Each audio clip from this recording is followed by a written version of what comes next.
அதிசயங்கள் நிறைந்த சுக்காம்பட்டி சித்தர் ஆலயம்.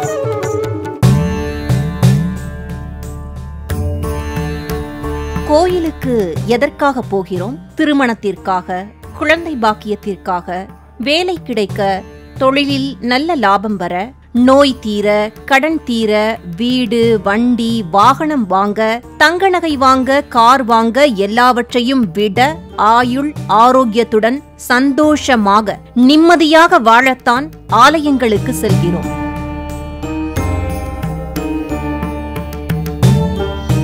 ஆனால் பல ஆலயங்களுக்கு சென்றாலும் தீராத கர்ம வினைகள், கஷ்டங்கள், அந்தரங்க பிரச்சனைகள் கூட ஒரு சில ஆலயங்களுக்கு சென்று வந்ததுமே திடீரென மாயமாக போகும் அதிசயம் எப்படி என்று தெரியுமா?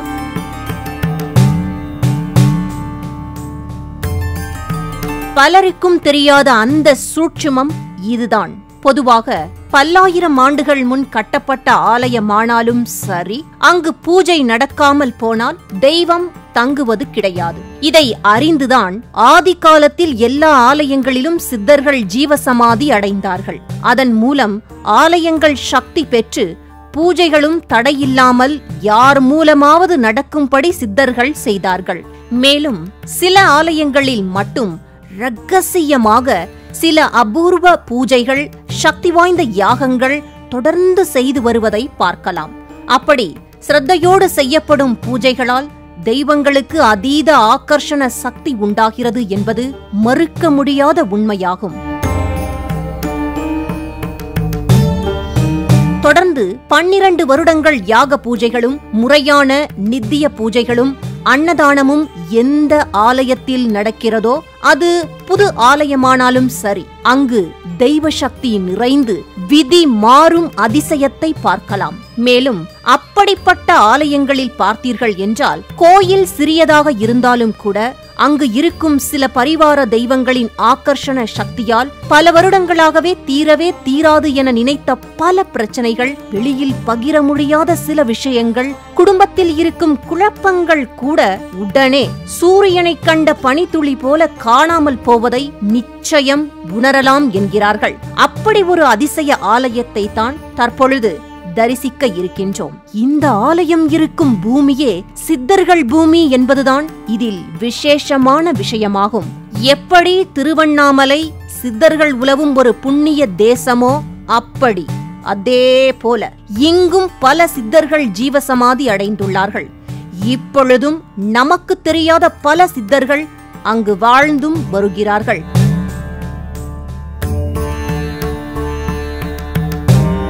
ஆம் நேயர்களே, ஞானத்தை அருளும் பழனியாண்டவர் அருள் பாலிக்கும் திண்டுக்கல் மாவட்டம் சுக்காம்பட்டியில் அருள் பாலிக்கும் சித்தர் ஆலயத்தை தான் இன்று காண இருக்கின்றோம்.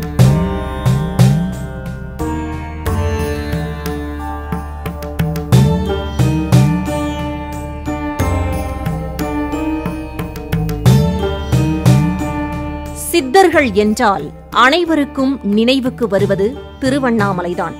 ஆனால் திண்டுக்கல் மாவட்டத்தில் சக்தி வாய்ந்த சித்தர்கள் பலர் இன்றும் வாழ்ந்து வருகிறார்கள் என்பது பலருக்கும் தெரியாத இரகசியமாகும். அது மட்டுமல்ல, எப்படி திருவண்ணாமலையில் மலையே ஈசனாக இருக்கிறாரோ அப்படி இங்கிருக்கும் மலைக்கோட்டையை சுற்றி பல ஆலயங்களும் ஜீவசமாதிகளும் உள்ளன.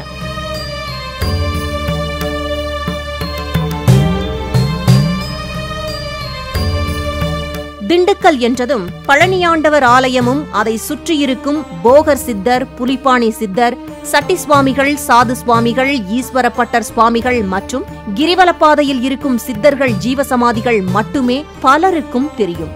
ஆனால் பழனி மலை போல திண்டுக்கல் மலைக்கோட்டையும் மிகவும் பழமையான ஒரு ஆன்மீக ஸ்தலமாகும்.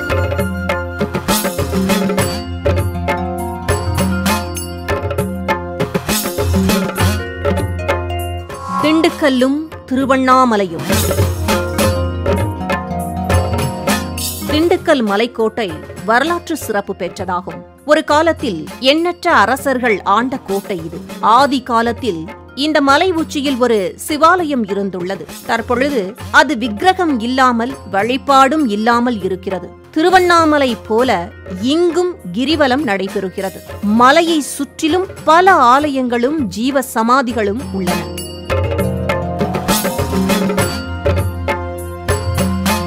அது மட்டுமல்ல, திருவண்ணாமலையில் இருக்கும் பர்வத மலை போல இங்கு ஒரு பிரம்மாண்டமான மலை உள்ளது. அந்த மலையின் பெயர் கொண்டரங்கி மலை.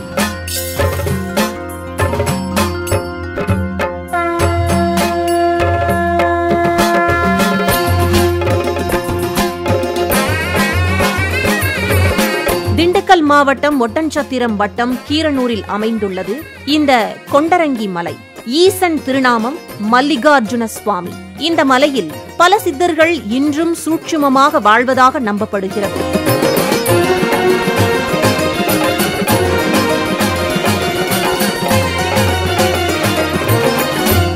கொண்டரங்கி மலையின் மொத்த உயரம் 3850 அடி. இம்மலையை தூரத்தில் இருந்து பார்த்தால் அச்சு அசல் லிங்கம் போல் காட்சி தருகிறது. அதனால் திருவண்ணாமலையைப் போல கொண்டரங்கி மலையையும் சிவனாக பாவித்து வழிபடுகிறார்கள் பக்தர்கள். எல்லாவற்றையும் விட திண்டுக்கல்லுக்கும் திருவண்ணாமலைக்கும் ஒரு பெரிய ஒற்றுமை உண்டு. அது என்ன தெரியுமா? அண்ணாமலையே தன் சுவாசம் என வாழ்ந்த ரமண பகவான் திருவண்ணாமலைக்கு வரும் முன் வாழ்ந்த ஊர் திண்டுக்கல். ஆம் நேயர்களே, ரமண மகரிஷி முதலில் அருணாச்சலா என்ற வார்த்தையை கேட்டபோது தன்னை மறந்த நிலையில் திருவண்ணாமலைக்கு, அதுவும் 16 வயதில் வந்து கௌபீன கோலம் ஏற்று எண்ணமற்று நிர்விகல்ப சமாதியில் டாட்லஸ் ஸ்டேட்டில் கிட்டத்தட்ட 54 ஆண்டுகள், அதாவது அண்ணாமலை ஜோதியில் கலக்கும் வரை மனமற்ற நிலையில் வாழ்ந்து வந்தார் அல்லவா? அவர் அண்ணாமலையார் பாதத்தில் தன்னை சரண் செய்யும் முன் திண்டுக்கல்லில் ஒரு சித்தர் அருட்பார்வையில் நேத்திர தீட்சை பெற்றார் என்பது பலருக்கும் தெரியாத ஒரு ரகசியம்.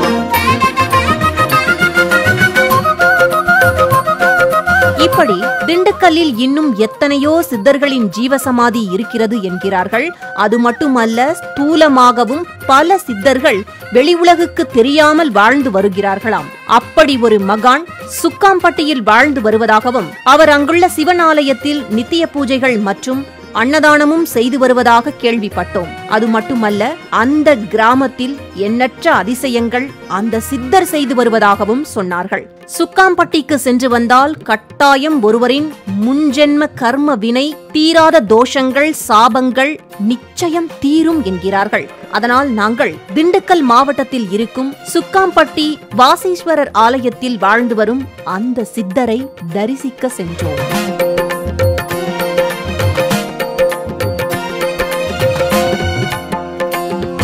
சுக்காம்பட்டி வாஸ்தீஸ்வரர் ஆலயம். சுமார் 2 மணி நேரத்தில் சுக்காம்பட்டியை அடைந்தோம். திண்டுக்கல் மாவட்டம் தாடிக்கொம்பு அருகில் அக்கரம் கிராமத்தில் உள்ளது சுக்காம்பட்டி சித்தர் ஆலயம். செல்லும் வழியில் ஒரு இடத்தில் சுக்காம்பட்டி சுவாமிகள் படத்தை பார்க்க முடிந்தது. அதில் வாஸ்தீஸ்வரர் கோயிலில் அருள் பாலிக்கும் வாராகியம்மன் ஆலயம் என எழுதப்பட்டு கோயிலுக்கு செல்லும் வழி என குறிகாட்டப்பட்டு இருந்தது. அவ்வழியே சென்றோம். இறுதியாக ஆலயத்தை அடைந்தோம்.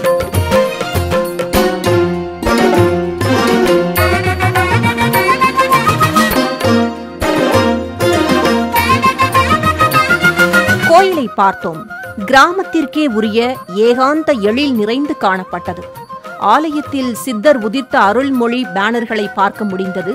அதை படித்துவிட்டு உள்ளே சென்றோம்.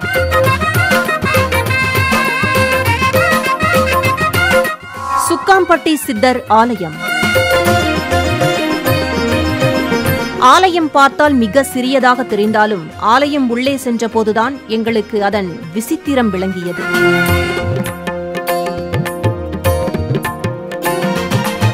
இது தவிர மகா பெரியவர், ஆதிசங்கரர் உள்ளிட்டோரின் படங்களையும் காண முடிந்தது. இந்த ஆலயத்தின் சிறப்பு என்ன தெரியுமா?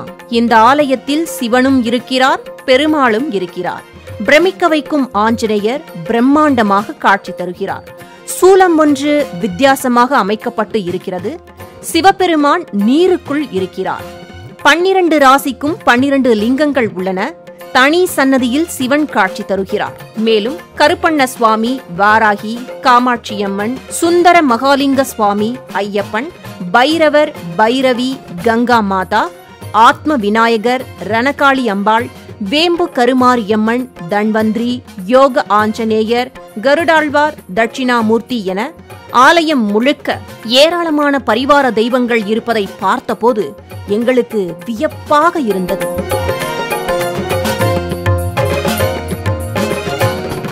இந்த ஆலயத்தில் நடைபெறும் பூஜைகளில் யார் வந்து கலந்து கொண்டாலும் சரி, உடனே அவர்களின் பிரச்சனைகள் தீர்வதாக கூறுகிறார்கள். இங்கு இருக்கும் பரிவார தெய்வங்கள் அனைத்துமே சுக்காம்பட்டி சித்தர் தன் தவ சக்தியால் பிராண பிரதிஷ்டை செய்து நித்திய பூஜைகள் செய்து வருவதால் பக்தர்களின் குறைகள் விரைவாக நீங்குவதாக கூறப்படுகிறது. சரி, வாருங்கள் இனி இத்தலத்தில் இருக்கும் தெய்வங்களையும் அதன் சிறப்புகளையும் காணலாம். வாஸ்து தோஷம் நீக்கும் வாஸ்தீஸ்வரர். ஜாதகம் எல்லாம் நல்லா இருந்தாலும் கூட சமயங்களில் ஏன் சில பிரச்சனைகள் வருதுன்னே கண்டுபிடிக்க முடியாது. அந்த நேரத்துல வீட்டோட அமைப்பை பார்த்தா அதுல வாஸ்து குற்றம் இருக்கும். ஆனா அத உடனே கண்டுபிடிக்க முடியாது. அப்படியே கண்டுபிடிச்சா கூட அது சொந்த வீடா இருந்தா பரவாயில்ல, சரி செய்யலாம். ஆனா வாடகை வீட்டுல இருக்கிறவங்க என்ன செய்ய முடியும்? அப்படிப்பட்டவங்க இந்த கோவிலுக்கு வந்து இங்க இருக்கிற வாஸ்தீஸ்வரரை தரிசிச்சா கட்டாயம் வாஸ்து தோஷம் சரியாகுமா? மேலும் வாஸ்தீஸ்வரருக்கு நேர் எதிரில் சூல பராசக்தியம்மன் இருப்பது எங்கும் காண முடியாத ஒரு அற்புத அமைப்பாகும். இந்த வாஸ்தீஸ்வரரையும் சூல பராசக்தியையும் இங்க வந்து தரிசிச்சு சென்ற கொஞ்ச நாள்ல எல்லாம் வாஸ்து குறை நீங்குவதாக பக்தர்கள் கூறுகிறார்கள்.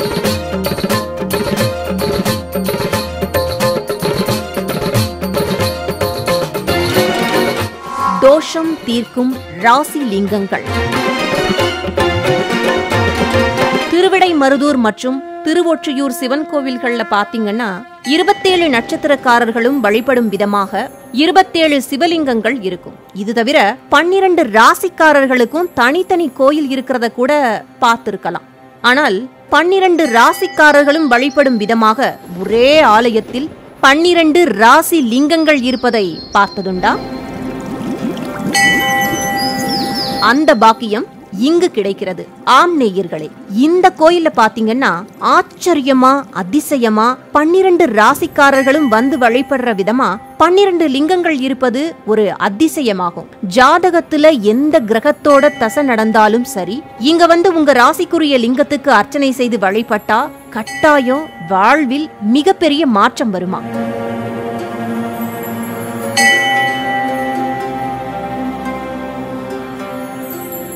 சனிதோஷம் தீர்க்கும் ஈசன்.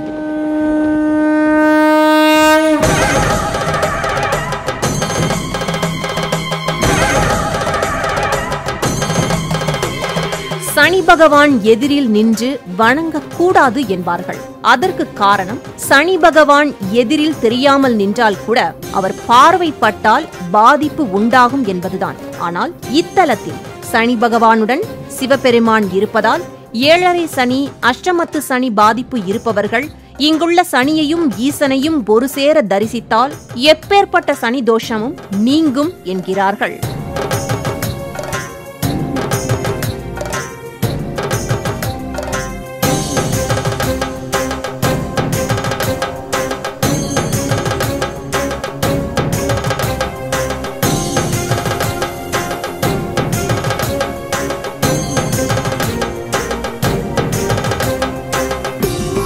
வரம் தரும் காமாட்சி அம்மன். காஞ்சி காமாட்சி அம்மனுக்கு குங்கும அர்ச்சனை செய்து வழிபட்டால் திருமண தடை நீங்கும் என்பது ஐதீகம்.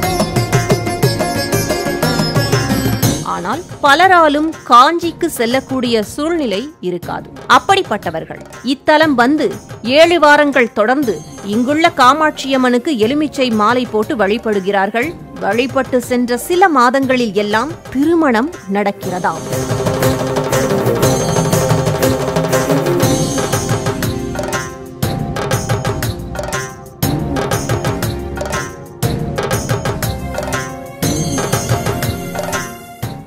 குழந்தை பாக்கியம் அருளும் கருவாராகி. இங்க ஒரு வாராகி அம்மா இருக்காங்க. அவங்கள பல ஊர் மக்களும் வந்து வழிபட்டு செல்கிறார்கள். இதில் என்ன ஆச்சரியம் என்றால், பொதுவா வாராகி அம்மா வந்து எதிரிகளை துவம்சம் செய்வாங்கன்னு கேள்விப்பட்டிருப்போம். ஆனா இந்த வாராகிய வேண்டுனா பல வருஷமா குழந்தை இல்லாத தம்பதிகளுக்கு குழந்தை கட்டாயம் பிறக்குமா. அதுவும் இங்க நடக்கிற வாராகி பூஜையில பஞ்சமி அப்ப வந்து கலந்துக்கிட்டா கட்டாயம் குழந்தை பாக்கியம் கிடைக்கும்னு சொல்றாங்க. இதுக்கெல்லாம் காரணம் இங்க இருக்கிற சித்தர் செய்யற பூஜை தான்னு காரணமா சொல்றாங்க. மேலும் சுக்காம்பட்டி சித்தர் இந்த பகுதி மக்களுக்கு ரொம்ப பிரபலமா. சுட்டுப்பட்டு 18 பட்டிக்கும் சுக்காம்பட்டி சித்தரை நல்லா தெரியுது. அதனால இந்த சித்தர் கோயிலுக்கு பல ஊர்ல இருந்தும் தினமும் பலர் வந்து வழிபட்டு செல்கிறார்கள்.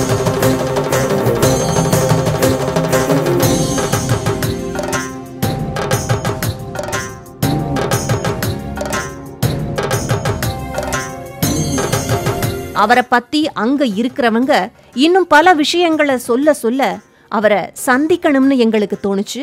அதனால் சுக்காம்பட்டி சித்தரை சந்திக்க முடியுமா, ஜோதி தொலைக்காட்சிக்கு பேட்டி கொடுப்பாரான்னு கேட்டோம். அவரும் பெரிய மனசோட அதற்கு சம்மதித்தார். அவர் திருவாயால் சொன்ன விஷயங்களை இனி காணலாம். திண்டுக்கல் மாவட்டம் தாடிக்கொம்புக்கு அருகாமையில் இருக்கக்கூடிய அகரம் கிராமத்தை சார்ந்த சுக்காம்பட்டி என்பதுதான் இந்த ஊரின் பெயர். இங்கே அதிகமான தெய்வங்கள் பிரதிஷ்டை செய்திருக்கிறோம். முதலிலே மகா பெரியவருடைய தியான மண்டபம் அமைத்தோம். அதை தொடர்ந்து வாஸ்தீஸ்வரர் என்னும் திருநாமத்தில் வாஸ்துவுக்கு இறைவனை இந்த ஆலயத்தில் தான் நாம் அமைத்திருக்கிறோம். வாஸ்து சம்பந்தமான என்ன குறைகள் இருந்தாலும் சரி, அந்த குறைகளை எல்லாம் இங்கே வந்து சொல்லுகின்ற போது அவை நிறைவடைந்து வாழ்க்கையில் உயர்வடைவதற்கான வாய்ப்புகள் இருக்கிறது. அதற்கு அடுத்து காமாட்சி அம்மன் ஆலயம் அமைத்தோம்.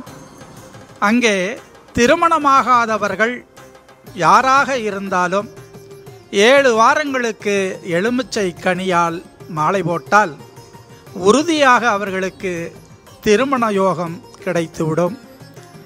அதற்கு அடுத்தபடியாக சூல பராசக்தி என்ற ஒரு தெய்வத்தை பிரதிஷ்டை செய்தோம். அந்த சக்தி வாஸ்தீஸ்வரருக்கு எதிரிலே நின்ற கோலத்திலே அமர்ந்து ஐயனிடமிருந்து அருள் வாங்கி வரக்கூடியவர்களுக்கெல்லாம் பொருளாதார மேன்மை, புத்திரத்தால் நன்மை, செய்தொழில் அபிவிருத்தி உண்டாகின்றவாறு அருள் தரக்கூடியவள். அவளுக்கு அருகாமையிலே பைரவர் இருக்கிறார். 12 ராசிகளுக்குரிய லிங்கங்கள் இங்கே இருக்கிறது. அவரவர்கள் வந்து அவரவர்கள் ராசிகளுக்கு இங்கே அபிஷேகம் செய்வதற்கான வாய்ப்புகள் இருக்கிறது.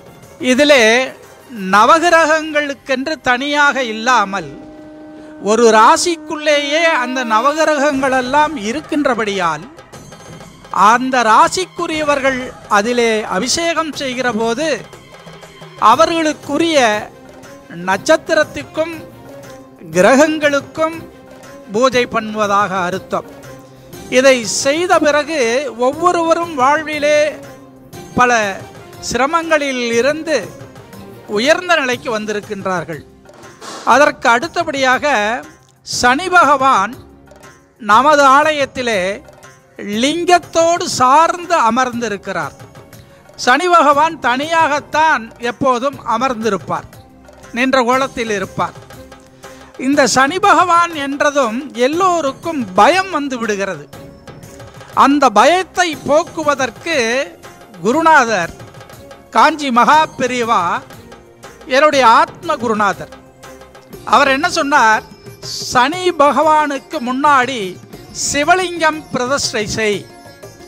சிவலிங்கம் பிரதிஷ்டை செய்தால் சனி அந்த சிவலிங்கத்திற்காக அவருடைய திருநாமத்தை சொல்வதற்காக சனி பகவான் எத்தனை துன்பம் துயரங்களோடு யார் வருகிறார்களோ அவர்களுக்கெல்லாம் அவர் கடுமையான சூழ்நிலையை உருவாக்காமல், அவர்களுடைய தேவைகளுக்கு இடையூறு ஏற்படுத்தாமல் அவர்களுக்கு நல்ல அருளை தந்து அனுப்பி வைக்கிறார்.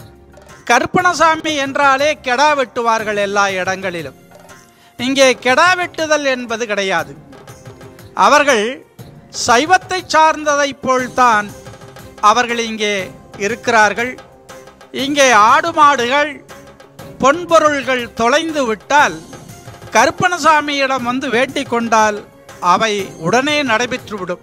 வெற்றி வாராகி அம்மன் இங்கே இருக்கின்றார்கள். அவர்கள் கருத்தரிக்கக்கூடிய அருளாற்றலை எல்லோருக்கும் வழங்கக்கூடியவர்களாக இருக்கின்றார்கள். அது பஞ்சமி திதி, தேய்பிறை பஞ்சமி திதி, வளர்பிறை பஞ்சமி திதி.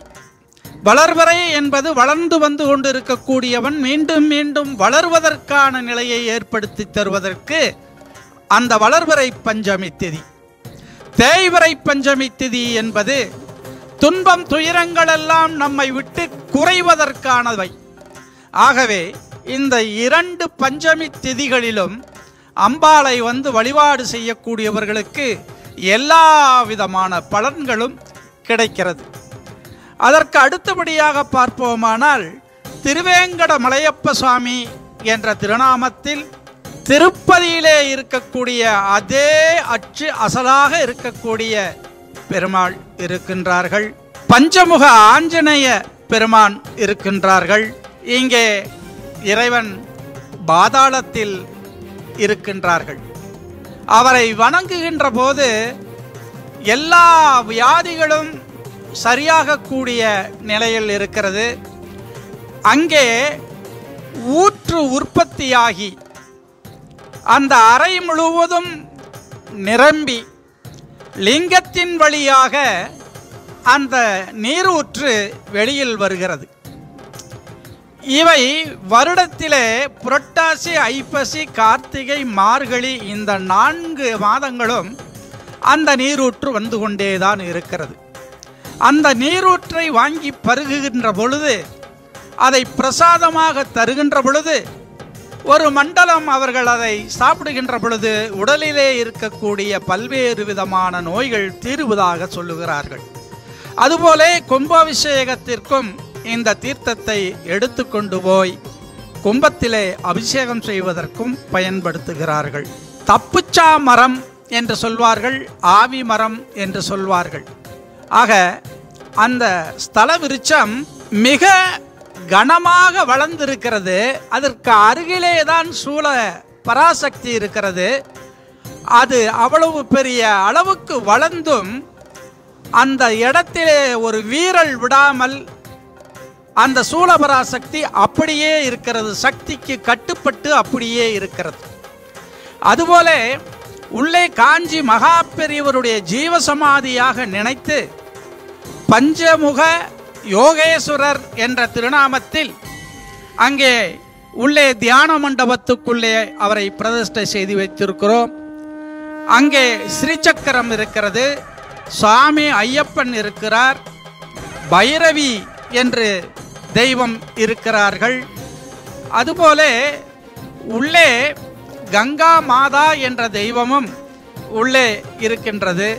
கோயிலுக்கு எதிர்புறத்திலே ஈசானியத்திலே ரணகாளி அம்பாள் என்ற ஒரு தாயார் இருக்கிறார்கள். அந்த ரணகாளி அம்பாள் தாயார் பச்சை களிமண்ணிலே செய்யப்பட்டது. 3 மாதம் தொடர்ச்சியாக பொழிந்த மழையிலும் அவை கரையாமலே அப்படியே இருந்தது. ஆகவே அந்த சக்தி வாய்ந்த தெய்வத்தை நாம் வழிபாடு செய்கிற போது பேய், பிசாசு, பில்லி சூனியம், காத்து கருப்பு என்று சொல்லக்கூடிய எவைகளாக இருந்தாலும் அவைகள் அவர்களை விட்டு அழிந்து போய்விடும். அடியார்கள் இந்த ஆலயத்திற்கு வந்து இறைவனை வழிபாடு செய்து நீங்கள் வளமோடு வாழ்வதற்கு உங்களை அன்போடு நாங்கள் அழைக்கின்றோம். தென்னாடுடைய சிவனையை போற்றி, எந்நாட்டவர்க்கும் இறைவா போற்றி போற்றி. அவர் சொல்ல சொல்ல எங்களுக்கு ஆச்சரியமா இருந்தது. இதுவரை எத்தனையோ சித்தர் ஜீவசமாதிக்கு சென்றுள்ளோம். ஆனால் முதன் முறையாக வாழும் ஒரு சித்தரை பார்த்து பேசும் பாக்கியம் இங்கே பெற்றோம். நேயர்களே, எண்ணற்ற சித்தர்கள் வாழ்ந்த பூமி தமிழகம். திருவண்ணாமலைக்கு அடுத்தபடியாக திண்டுக்கல்லில் மட்டுமே எண்ணற்ற சித்தர்கள் இன்றும் வாழ்ந்து வருகிறார்கள். அதிலும் சுக்காம்பட்டி சித்தரை தரிசிக்கும் பாக்கியம் எங்களுக்கு கிடைத்ததை நினைக்கும் போது காலம் சென்ற ஆன்மீக எழுத்தாளர் பரணிதரன் ஐயா அவர் எழுதிய அருணாச்சல மகிமையில் அப்பொழுது அக்காலத்தில் வாழ்ந்து வந்த பூண்டி மகானை நேரில் சந்தித்து பல அரிய தகவலை எல்லாம் உலகுக்கு அருணாச்சல மகிமையில் வெளிப்படுத்தி இருப்பார். அப்படி இது எங்களுக்கு ஒரு அரிய அனுபவமாக, பெரும் பாக்கியமாகவும் இருந்தது. மீண்டும் மற்றும் ஒரு வாழும் சித்தரோடு விரைவில் சந்திப்போம். வாழும் சித்தர்கள் அருள் தொடரும்.